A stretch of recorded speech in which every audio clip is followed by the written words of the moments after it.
Okay, so how You. are you? I'm great. Thank you so much. How are Yeah, you? thanks. Very good. Thanks for jumping on a call with me. Yeah, I mean, I don't know if you had a chance to look at my channel, Effortless Being. Have you had a chance to look at it? Yes, I have. Yeah. Yes. So basically, I mean, the way this whole thing came about, this Effortless Being channel, Mhm. I had gotten on I read the book and the audiobook, The Greatest Secret. I don't know if you heard of that book by Rhonda Yeah. Byrne. And so Yeah. what happened was it was all about self-realization, realizing your true nature. I had been a fan of Rhonda Byrne. The first book that came out was called The Secret, and that was all about manifesting, creating your own reality. I felt very empowered, by reading that book. Although what I found was with manifesting through The Secret, a lot of it was you had to put forth like a lot of effort and striving and vision boards and visualizing yourself there and acting as if you already have it coming to you and playing that role. So to me it seemed like a lot of effort. And then when I heard The Greatest Secret by Rhonda Byrne, she got more into realizing your true nature, and there she Right. talked all about pure awareness, the infinite being. And David Bingham was one of the main speakers in there, the main teachers in there. And then in that book, Rhonda said that she had learned her true nature through David Bingham. So when I was listening to The Greatest Secret, there was a point in there where David said, "You are the infinite being having a human experience." That really hit me. Something happened, something shifted within me, um, the presumed me anyway.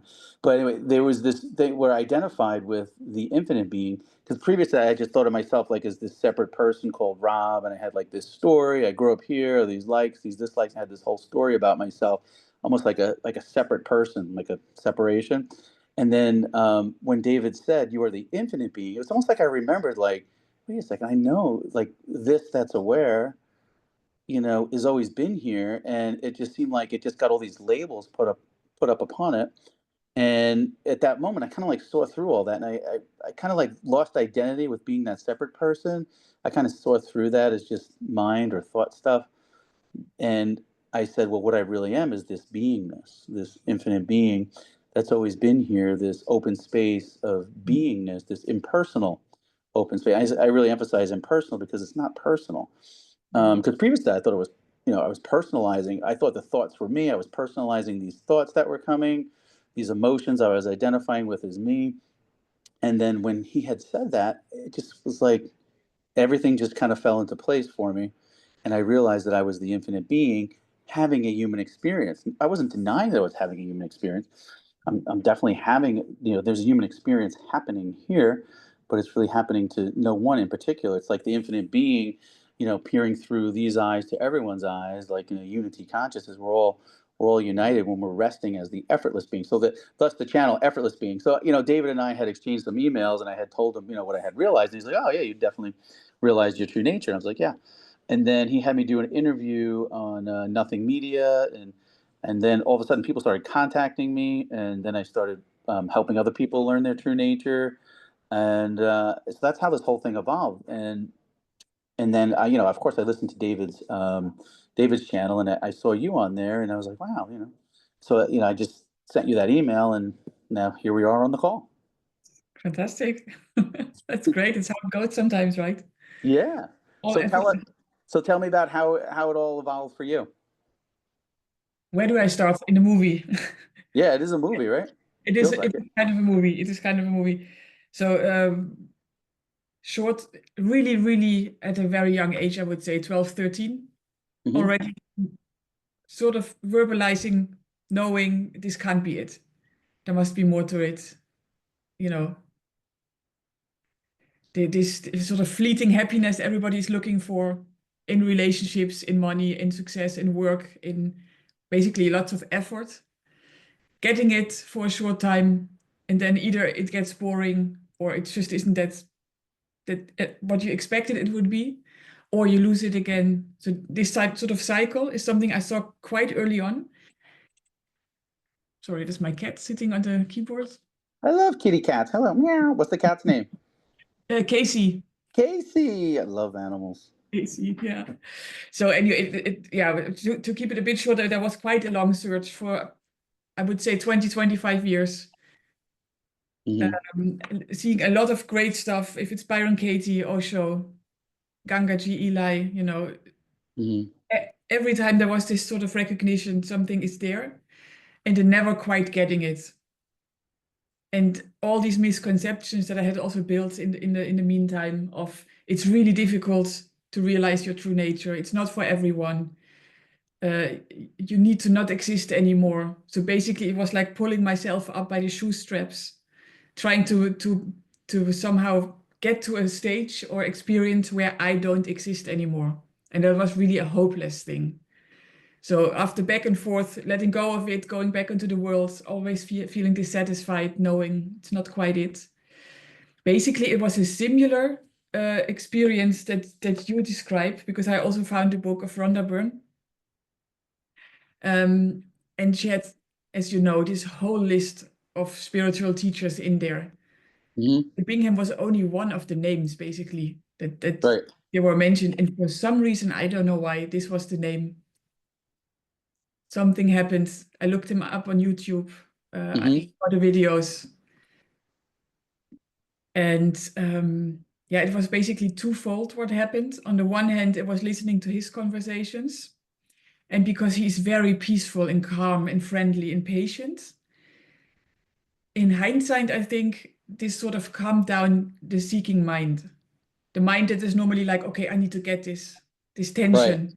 Yep, being there, which basically closes off any possibility of getting it, in my experience. So, but for some reason, because it was, calm and he took his time, he's very patient. He also takes people from where they are. So he's not only talking about awareness and effortless being, but he really takes them from personalization, I would say, Mhm. into seeing what they truly are.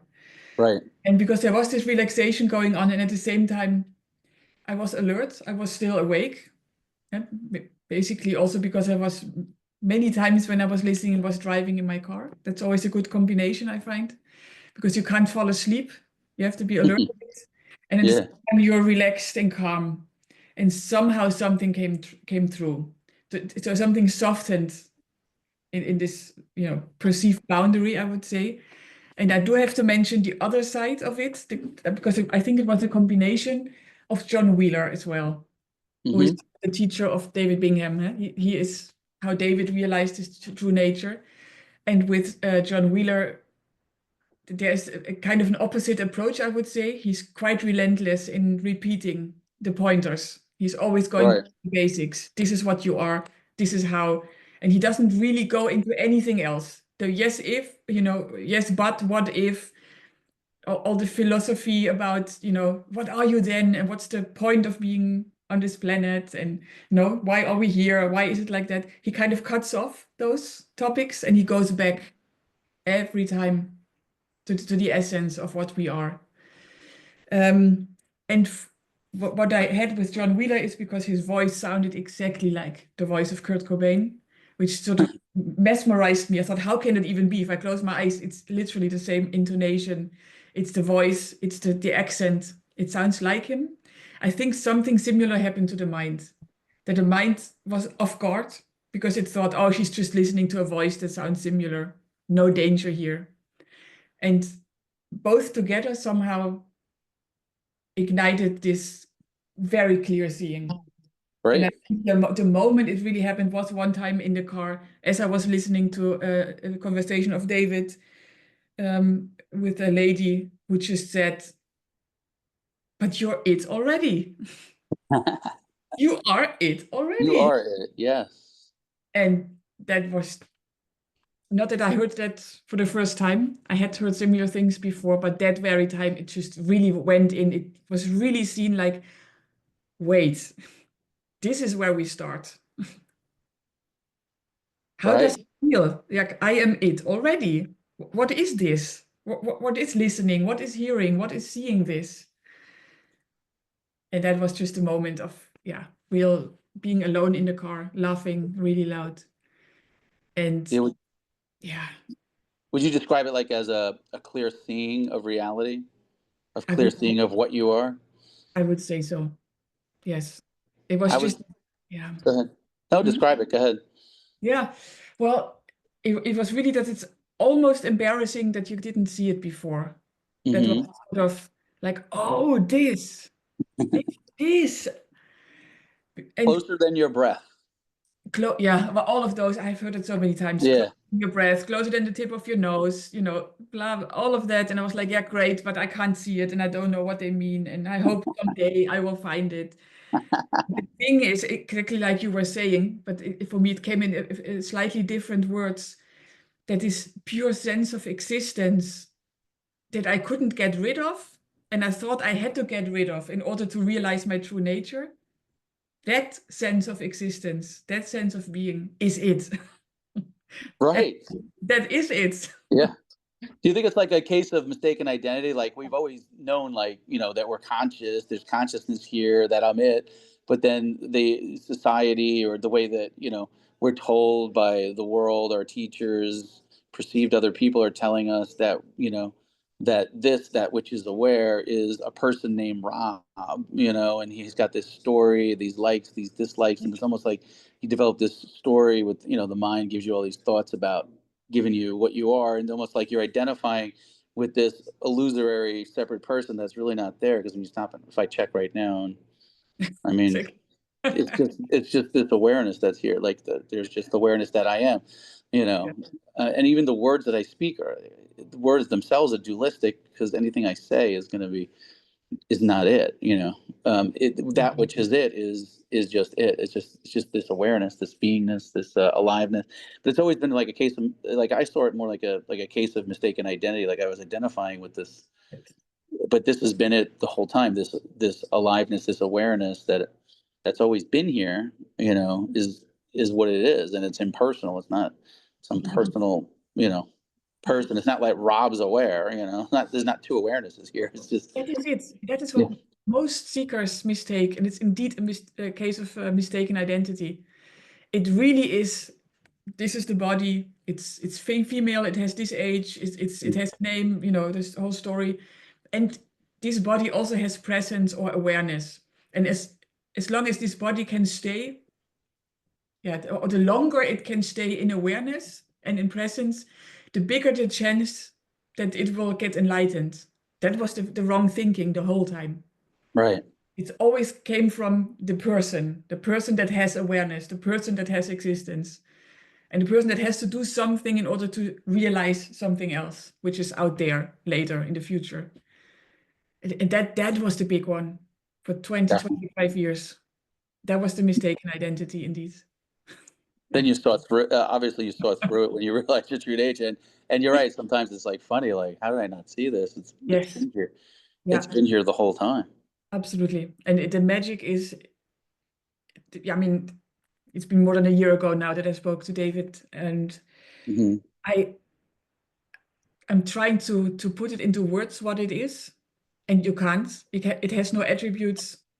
Yeah, It, it's attributeless. Yeah, it has no you could age. point. You could point to it, though. You could Nothing. point to it. Yeah, It's nothing, and at the same time, it's the only thing that's always here. right. It's always on. Yeah. Clearly exists. Mm. It's an absolute miracle. So, since you're, how people talk about integration and that kind of thing. What comes to your mind, or what do you think, or what's your experience like with integration? Yes. So the first couple of months, also what David was asking me, like, do you feel anything happening, any challenges coming up? And there wasn't anything.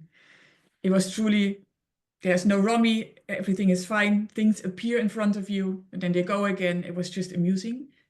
And I always said also to him, it almost feels too good to be true. And I have to say, after a couple of months, the invitations did come in. So there are invitations, I would say, trying to make you re-identify with the person. Hmm. And there I was really grateful to David because nobody else I have seen so far talks about things like the demiurge, things like the matrix, this energy harvesting dualistic system that Hmm. be apparent as far as I know on this planet. That is Yeah, my like, yeah, experience. Manohara Rahashi talked about it being like an overgrowth. Correct. Yeah, and if I wouldn't have known that, I would have thought once again I lost it. Hmm. Or maybe I just made something up that was a great experience. It wasn't real. but to be aware that this exists. There is this thing going on. Tolle calls it the pain body. Right. Sort of morphogenetic field is going on, and there is something happening that is trying to harvest energy. And it can, of course, only get the energy that we give it. And it is a bit like an algorithm at YouTube or, wherever on social media, that it is extremely intelligent. It sees and hears everything. There must be like a memory bank of everything that has ever happened. And it does send I'm just using regular words, right? Right. I get it. Yep. But it does send you the personalized, so to speak, invitation. Yeah. The triggers that it knows have always worked in the past. And for everyone, those are different things that could appear. And that is something I definitely recognize and see. And then sometimes, to be really honest, the only thing is what I'm doing is you just get through the storm. You wait and see. Because sometimes you can't do anything, or it appears as if you lost the clear seeing of aliveness of what you really are. And the story, especially with things from outside coming in, people wanting things, only seeing you as the person that they have always known you as, Right. can be really challenging. But yeah, I just love the way David talks about it, the thoughts is like like you were saying, invitations. yeah, It's like invitations to a party. Like a thought will come. Do you want to come to the anger party, the joy party, because they're just really just thoughts, and we can give our attention to them and give them airtime, or you know we can just not personalize them and just let them go. So it's very freeing to know that, and it's also freeing to know that anything happening in the dualistic world really isn't affecting impersonal beingness that we are. So when you know that, not just like intellectually, but you kind of just know it, like your true nature, that you're not affected by what's happening in the dualistic world. It gives you kind of like a peace, like an okayness, like just like an okayness here, that you find that really the world's looking for. They're looking for happiness without sorrow. They're looking just to be okay. the piece of nothing wrong. There you go. Perfectly said. Yeah. Yeah. There's nothing wrong. There's, because a lot of people are like, oh, I have this problem, that problem. A lot of them are personalized, and it's just they're identifying with their thoughts and being a separate person. But the whole time, all of us are remaining as the pristine, infinite being. We're united in that. And when we relax into effortless being is what we are. It takes no effort to be, and we're all that one beingness. And when we're rested as that, you can experience unity consciousness. Yes. And you always do. That's the funny thing. You Right. always experience it. That Yeah, the also whole helps time. a lot. Rather than looking for ways out of misery or suffering when the invitations come. That could work, but it's effort, so not so sure. Yeah. But what really worked is, for me, what is already untouched right now? What is already in unity consciousness? And you're straight back. Yeah. And maybe just a practical one that I'm also sharing with people, because I also get contacted since I uploaded the videos on YouTube. Yeah. What really helps as well is write down, either from experience as they happen or from memory, if you're peaceful afterwards, write down the invitations. And you will see there are not so many. There are 4, 5, 6 major ones. Yeah. Right. It's the The same body ones. is.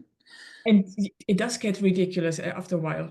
So even if they come back and they have some new sort of appearance, a new person that comes with the same sort of story, making you feel guilty, making you feel not good enough, making you feel, you should be doing this, you should spend time there, whatever the story is, or whatever, the trigger is that has worked in the person before. If you write them down and they come back again and you're like, this one, here it is again. It's deflated. It has no more power. And really, it's 4, 5, 6 big ones and a few small ones. But if you don't, at least in my case, if you wouldn't write it down, you trust the mind to remember it. Never trust the mind for anything, I would say. And when I go to check, I look for this mind. I don't see a mind There is no anywhere. mind. No, no. It's kind of But just thoughts that are it's almost like they're being piped in. Yes. and to this um, open space of beingness that we are. And but I think that's a great what you're talking about, writing them down, because you're right. It does seem to be the same ones, that those invitations coming back in to try to draw you back in to duality, and as you mentioned, the demiurge, and trying, like, the energy game, and trying to, it's only really the energy we're giving it, so we don't have to give it the energy. We can just relax right here, right now, and as effortless being, and everything's taken care of for us, really. We're not really affected by anything happening in the dualistic world. There's a peace here, there's a knowingness here that everything's okay and everything's taken care of. And one of the best experiences I would say is sometimes it's stronger than other days, but the fact that you're never moving, ever. Right. Unmoving, you're always here. You are never, what you are never moves. And it's just things appearing and disappearing, coming and going. If it sounds, people, cars, weather, day, night, and what you really are never move. Just to realize that once in a while, it feels like this extra sweet, delicious, delightful treat you can give yourself. So that I do sometimes as well. Was I moving? Yeah. Is anything moving here? Oh no. Oh, Yeah, you're always permanent. You're the permanent one. You're just always permanent. There's only the moving and the unmoving. There's only, yeah, you're right. You never move. It's just oh. here. Everything else is coming and going within you. But it's just yeah, you can just pause, like you said, pause your thoughts, and Yeah, you just realize the stillness, that you're still. You're just still, like, this is it. There is a it's just peace in knowing that, isn't there? fantastic. And one of those the biggest realization really was the Satchitananda. That one of the things you read, and that sounds really, intriguing. And you think, oh, if only I, would speak the language, I would know what the masters meant when they said it. And it's literally this. It's being, which is a fact, you are. Being aware that you are. And if you add those two together, which is one anyway, in my case at least, I can always sense that bliss is following. It's just an automatic, natural byproduct. Being, awareness, bliss. Sat, Chit, Ananda. And Being, awareness, bliss. I love that. Yeah, and it's all one. It's not separate. It's all one. oh, well, the bliss is what is happening because you are aware of being. And that's also how you can give yourself a shot of bliss once in a while. Well, I like that. A shot of bliss. Just being aware that you're aware, being Yes. conscious that you're aware brings the bliss. It's like doing a shot. I love it. I love that. That's great. It's almost like, yeah, bliss is still unity conscious. Would you say bliss is still unity consciousness? Yeah, I think it's in the koshas. It's one of the you have the body of bliss and the body of wisdom that David talks Mhm. about, and both Yeah. are in the unity.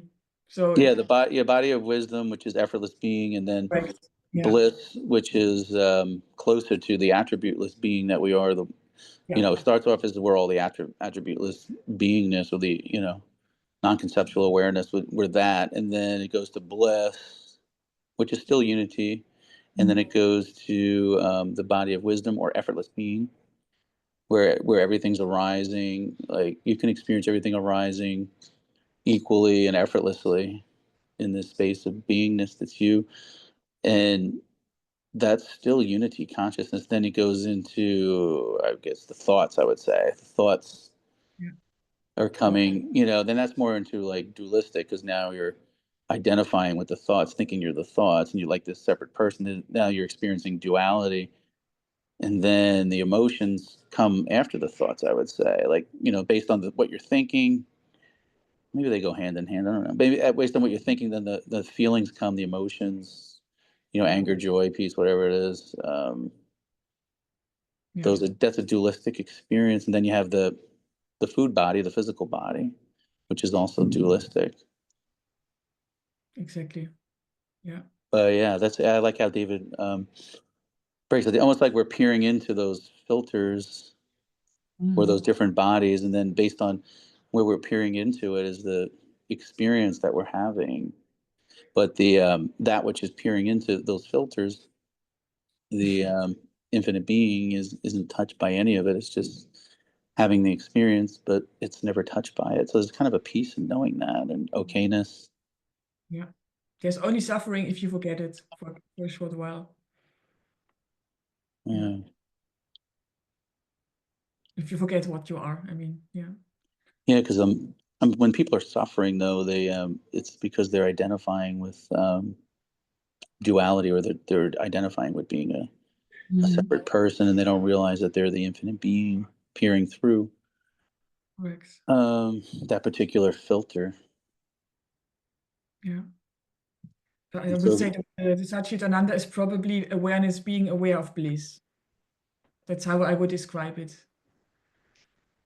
being aware of bliss, yeah. I love that feeling, bliss.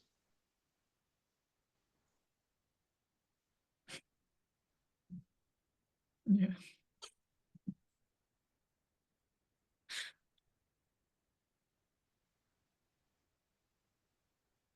That silence, that stillness is bliss. Mhm. It's unity. Yeah. The mind likes to come in and describe it, but it's Yes. already known as, I like how David says, it's late to the party. It comments on the Yes. isness of what is, you Yeah. know, and it wants to describe it like a football commentator. I love those pointers. Yeah, they're just good because But they can help you have a clear seeing of really what's going on. and if you pay attention, it always is late to the party. Always. There's Hmm. always a tiny bit of time in between it, and then it says whatever. As its comment or it claims the experience or it claims, yeah, whatever's going on. But it's not, yeah, it's nothing. Right. It's the fact that, everybody can do that right now. Just what will your next thought be? Tell me what will be your next thought. And nobody can say what it will be. Yeah, you can't control your thoughts. Therefore it can't be yours. Right. That which you're aware of, you can't be that. And some people would say, based on the emotions that you're feeling, like if you're feeling happy and joyful, then you'd be tuning to the joyful, happy channel, and therefore those are the thoughts that would be streaming into your consciousness. Or if you're feeling angry or upset, then you're going to get a stream of thoughts that are based on that. Mhm. Correct. Yeah. And also, at least that's my experience. I don't know how that is for you. I Hmm. also noticed it can be a trap to feel good for too long.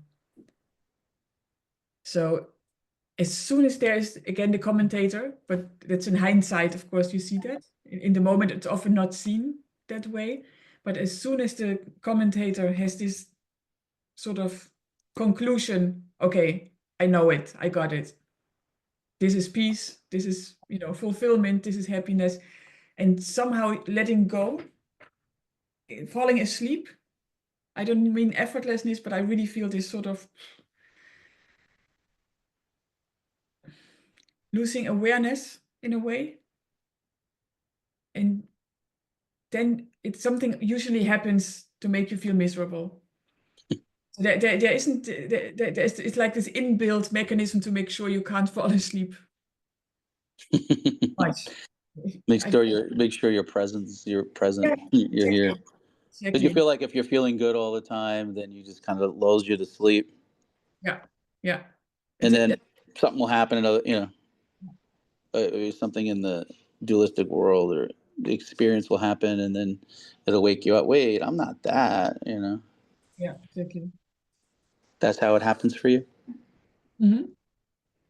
The so what does your everyday life look like now, since now that you know your true nature? Has anything changed, or what's it been like? Yeah, so the honeymoon phase, I would say, that was there for a couple of months, that has subsided a bit. So now it's more quiet and peaceful and calm.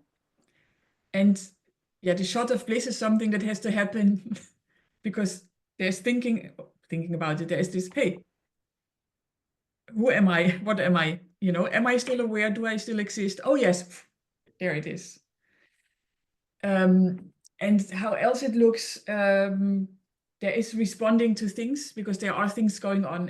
I have a job, life does what it does. You get your nice and not so nice surprises. Difference I would say to the past is that there is a response in the moment and it subsides, it's gone. It's just very quick and it goes. And it's more appropriate, I would say, the response, because it's not coming from hours and hours of ruminating and thinking I about know what you mean. Yeah. this whole. And if it would start, you see it right away. If the overthinking, because that's part of this personality, overthinking, worrying, the moment it starts, you feel the tension, you feel it contracting, and it's like, wait, no, no, not today. Let's see tomorrow again. And also let's see what happens if the invitation is not accepted. I like that. Think a part also of how we grew up in the West, and especially, I was born in Germany. I think it's even more like you need to work hard and you need to deserve and earn everything, and you're never good enough, and you're born with eternal guilt for which you have to, all of it. Yes, true. Yeah, that's quite a heavy indoctrination, I would say. Um, but that also comes with you're never allowed to relax. You can't. That's wrong. You can't just enjoy the moment. All of It's true. those things, those are really good to just be aware of and capture the moment they happen. Yeah, Um, just be aware that it's just an invitation yes, to exactly. buy into that, but it's not true. No, but also the stories that were told, when you went to school, for example, as a child, and I think it's everywhere in the West or maybe on the whole Hmm. planet. But if you're late, you will see what happens. If you didn't make your homework, you will see what happens. That there's always this latent threat for something that will happen in the future if you don't accept the invitation of stress and tension and having to put effort into something. And to just wait and see. So basically, not accept the invitation and see what happens. And you will see this nightmare that has been built up of, this sort of cloud showing you how the future will look. It doesn't come. And It's the not more true. often, yeah, the more often we play with that, the more, and I guess that's a bit of the manifestation as well. Yeah. The secret for sure plays into that in a way, but not to manifest and to get something that you don't have, but to simply stay true to effortless being. That's the only thing that counts. And whatever comes up within that, that is what will be done and nothing else. And my experience is that then the dread of the future, that also in the past actually did happen, right? The moment you Right. didn't make your homework, the moment you made a mistake, the moment you were slacking off, the consequences did come. But now in hindsight, I think that's coming because we made them. We somehow created them by believing this is what will happen as a consequence. Yeah, right. It's true. It's crazy. Yeah. Yeah, I see. In the moment, you don't have to believe that they won't come, because that can be like a mind fuck that will not bring you what you want. But just Right.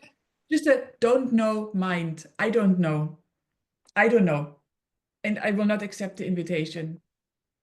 And then as you see it doesn't happen, or it's 2 hours later and you completely forgot the thought that was, bugging you before. There's no consequence. It's not coming. It's just not happening. And I think that's a sort of integration that, yeah, well, not that time exists, but in the apparent relative, life of this person, this Rommy, it looks a bit like a progress. So the more often you play with that, the more often you don't accept the invitation and you just see what happens and you stay true to effortless being, this divine determination of nothing else matters. And you see, Nothing else matters, yeah, except effortless being.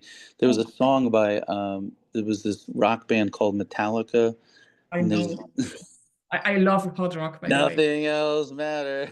We could just think of that song and like nothing else matters except being what we already are, effortless being, and not buying into the mind's stories and threats or whatever it is.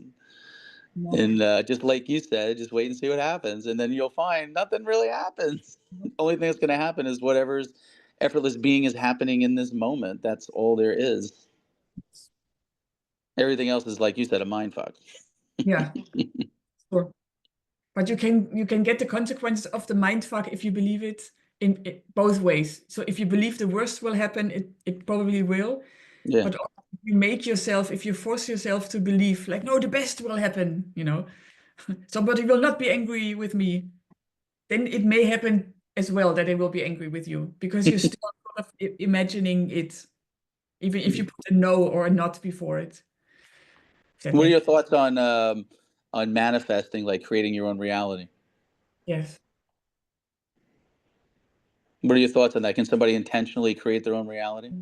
Yeah, I do think so. And I have read The Secret also years ago when it came out, but it Hmm. always felt a bit off, like not a real thing. Because what it would create is what I had already seen doesn't make you happy anyway. So Right, yeah, all the money, the perfect health, the exactly. body, the Yeah, perfect relationship, do all those things make you happy? it was been there, done that in a way. I knew it wouldn't. So I was like, why should I create something and manifest it if it's more of the same? Like, how many Exactly. restaurants can you visit and keep enjoying? And how many meditation retreats can you do hoping something will happen? I mean, Yeah, it became a bit boring at one point. So that wasn't quite it. But after realization, I would say I did realize, and that's definitely the greatest secret. I mean, that's definitely. definitely more true than The Secret. Oh yeah. That, since you are the infinite being, you are eternal. There is no such thing as time. Or as David says, you have infinite time, at Right. total. Why not play with it? What else can you do? Yeah, it's like entertainment. Who cares? Yeah. Right? Did you think the dualistic world is like entertainment? Like, In a way, I would say so. In a way, I yeah. would say, Some of like a comedy show. I've heard David say that too. It was like a comedy show. I can see that in some ways. Becomes things that were so serious become actually funny now. And I like the analogy, like the actor, like playing the role, like the actor itself is the actor and the character, like the character in the movie or the play, whatever, isn't really hurt. It's just the actor's never hurt, no matter what's happening with the character. Like the character you're playing, when the character, the actor goes home after playing the character, and the actor's fine. yeah, yeah. And I wonder if that's maybe why everybody likes to watch movies.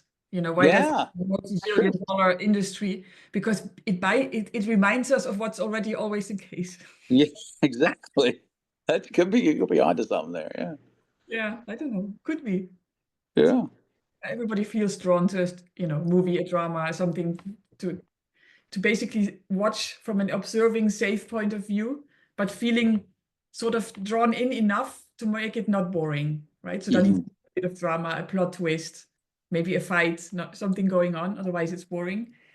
But if you watch a movie, you're never affected. You know it. That's why also horror movies are really enjoyable to many people. It's a bit more. Yeah, yeah, I get it. Because Sort of, I mean, you're just sitting there in the movie theater watching it, but sometimes you can get so identified with the movie, you think you're the character in the movie, so you might feel the emotions of the character. But when the movie's over, it's like, okay, going yeah, home now, everything's fine. I mean, it's the you same enjoy way. it. Like we're the infinite being, the effortless being, in this dualistic, playing this role in these roles that we play in this dualistic world, but we're not really affected by it in that way. But that's already the case, exactly. So basically, what we are looking for, this piece of slowing down, watching a movie and doing nothing, which is what people also escape into sometimes, right? Right, vacations or Life retreats can or be really yeah, hard, and work can be so hard. meditation. Yeah. But Yeah, it's like you said, it's already the case because we're already the effortless being. yes, There's, exactly. there's nothing to do. It's all done, right? Am I right? It's all done. So You experience that, like everything's done. yes, yes, yes, absolutely. And then, no, I mean, it's amazing how much gets done. The moment you realize nothing needs to be done, everything is already done, and you're never doing anything, at least in this case, Yeah. you, I mean, the most productive ever from that place. People on the outside looking at you, look at her doing all these things. And meanwhile, your experience is like, I didn't do anything. Nothing. I'm No, just relaxed and it's all just taking care of itself. At least that's the way it feels, right? It feels like everything's just being done. exactly. And There's that, an easiness about it. and it's That's nice a, to play with that, to try that also in situations we remember from the past would annoy you, like waiting in line in a store and things are going really slowly. And yeah, normally you'd be like, oh, come on, yeah, yeah. one job, do it. And in that very moment, to realize. Yeah. Yeah, it's fine. Like I even find myself like that. I'll be on the line in the past. I would be like, all right, now I'm just kind of like, hey, what's going on, everybody? Yeah, Is this fun? it's so cool. Yeah. It's like a lightness, like I don't know, like, Yeah. I mean, and there's a it's just great. not serious anymore like it used to be. Like it'd be so serious. Like it's just I'm just chill now. Like I just feel chill. Like just relax. Mhm. Yeah. So the line is moving slowly or quickly within that which is never moving, which is funny. So there Right. and to realize what's never moving and to find it. And then sometimes if there would be this adrenaline shot, because it can still come up, right? Because it's the latent tendencies from the past. It has always happened in the past, so it still comes up. And you Hmm. it's sort of not in the stomach or this or it's taking long. And then even that is a sort of little shot of ecstasy, of bliss, of like, because you just feel, you feel sensations in the body. That's it. Yep. And even that's kind of enjoyable. So yeah. Yeah. I mean, that's the biggest thing. Like when I'm doing the coaching calls, a lot of people I find that they're identified, with they think they're just their body. Mhm. Have you seen that too? Like where a lot of people identified, like, oh, I'm just this body here, and that's it. And have you seen that? Experienced Yes, that? yes. Yeah. And there I really find there needs to be a resonance. So people need to be open to hear it. And nobody Hmm. knows when that right time is there. That is maybe the part that sometimes is called grace. I don't know. Because Yeah. you just have to say it and they see it right away. And sometimes, as you may probably know from many people in your surroundings that are not spiritually inclined or they are not at all interested in non-duality, they would Hmm. they would lock you up if you would talk about that they are not their body, right? It's just completely ridiculous. They Yeah. would Well, never. it's because that what it is they're feeling the sensations in the body, in this body, and they don't realize that they're more than just this body. This is all happening within them, and like you said, it's just a sensation that you're feeling in the beingness, but it's okay. It's not Yeah, that you're just that you're the allness. You know what I mean? Like you're the I don't even know how to point to that, but yeah. No, I agree. Yeah, I see what you mean. yeah. Yeah. And for some, yeah, I think what often happens when I have a conversation with people, because the vocal point is so clearly here, right? And that's a Mhm. question I also honestly can't answer yet. Like, why is this focal point here? And Right. Yeah. why don't I see what you would think or feel? Like, if it's all one awareness, how come you can't Mhm. travel into the other body? But Right. that could be another mind fuck, right? This is one of those what Yeah, ifs. it is a mind. That's the mind coming in. Yeah, that's another Yeah, invitation. it's right. But that would be an interesting Anything you one. say is going to be an invitation because I'm always resting as the beingness. No. Exactly. So it doesn't really matter. But what does seem to work if you enter it through sound, that I find for myself, but also for others, really effective. So if you Sound. sound, if it's a car far away, or your cat really close to yourself purring, or you hear the glass put down, Hmm. where exactly are you hearing it? Like, is it not in you? Yes, it is in you. Always in you. And at that moment, the apparent boundaries just dissolve. Yeah. What boundaries? They're expansive. Yeah. Yeah. It's expansive. You're not just limited to this Oh, constricted body, but when you hear, like you said, you hear that sound, you resonate to know that it's happening within you. Then you feel expansive. and it's not even make believe, that's not something you make up. This is No, literally it's your direct experience. Direct experience. experience Exactly. is king. Yeah, when you have that direct experience. Yeah, exactly. Exactly. That is a great one as well. Direct experience. Yeah. Yeah. Yeah. So David's having I think it's tomorrow, right? Yeah, Yes, tomorrow he's doing. Are you going to be on that? I am. Yeah. Yes. I'm going to be on there too. I think it's two. Was it Oh, 2 o'clock? yeah, for me it's 8 p.m. So probably, yeah. I got to check my. I know they when I signed up, they gave me the call, the Zoom information. I'll be interested to see how it goes. I'm imagining a lot of people on there will already be self-realized. So I I think don't know, so. maybe like a unity consciousness session or something, or yeah, maybe it'll just be entertainment. I don't.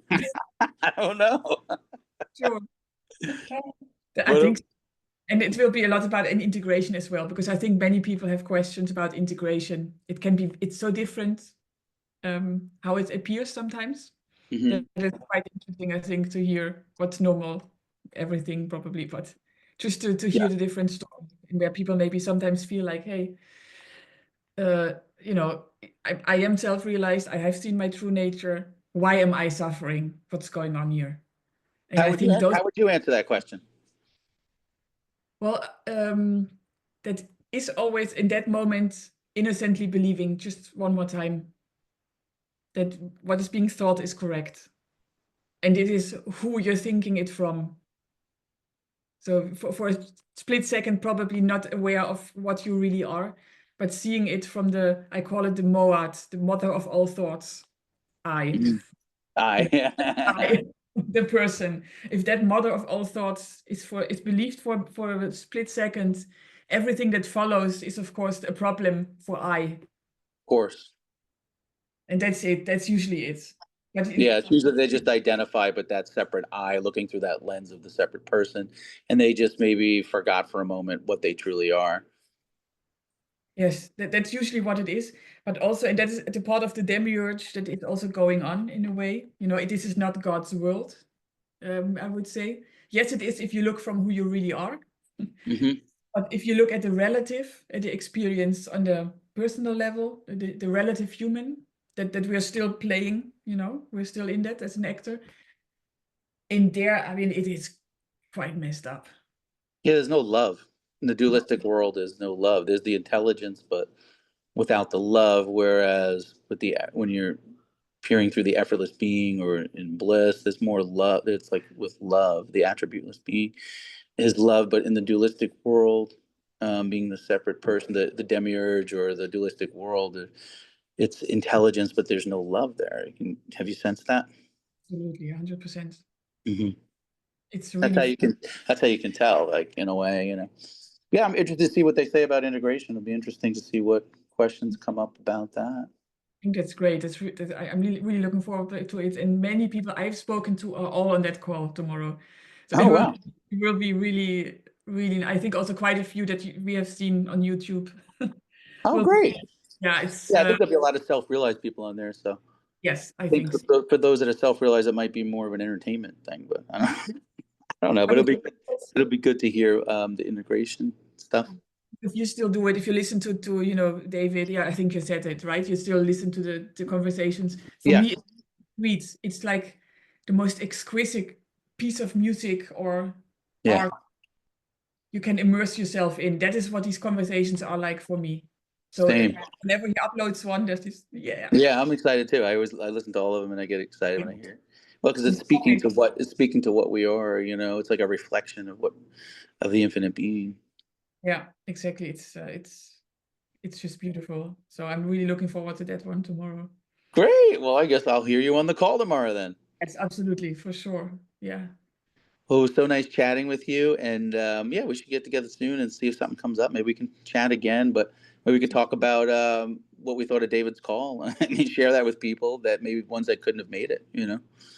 Or maybe so, you know, certain questions that come up or that people ask you or me that we Yeah. could have a topic and say, okay, let's uncover it. Let's just see, Mhm. you know, Yeah. what it looks like from the person, from the individualistic point of view, which is painful. And let's look at it from effortless being. Right. And that's how I set up the book that I'm writing is from this point of view and from what you really are. And the hope is if you read it from what you really are, it will trigger some sort of remembering, like, oh, I already knew this. Because that's Yeah. what I found for everyone that I have met that has experienced or discovered this. For everyone, the experience was like, I knew this. I The re-remembering. Yeah. kind of you can't put it into words. It's not intellectual, but it's a recognition. Recognition. Yeah. Yes, so that would also be quite a nice one to have those really tough topics and just look into them. What is I'm it? excited that you're writing a book. Do you have a name of the book yet? Yes, it's peace at last. That's right. You did send me over some of that. Yeah, that was. Yeah, I read some of it. Yes, that was very good. That definitely resonated with me. Yeah, It's I think beautiful. some ladies will be in the call tomorrow that are helping me actually with the editing and the publishing of it. So that's really, really nice. Who's helping you with that? It's Jelena Acic. She Okay, also good. used to in Canada. She was a broadcaster at the Canadian BBC, Oh, right? great. And she now lives in the south of France. And then I think it was her former neighbor, Monica, who also wrote a book, and she knows a lot about well, everything we're talking about. And I think both of them will be on the call tomorrow. Great. You know, I wrote a book too, right? Yes, I do. I'm reading it. I have read it the last. Okay.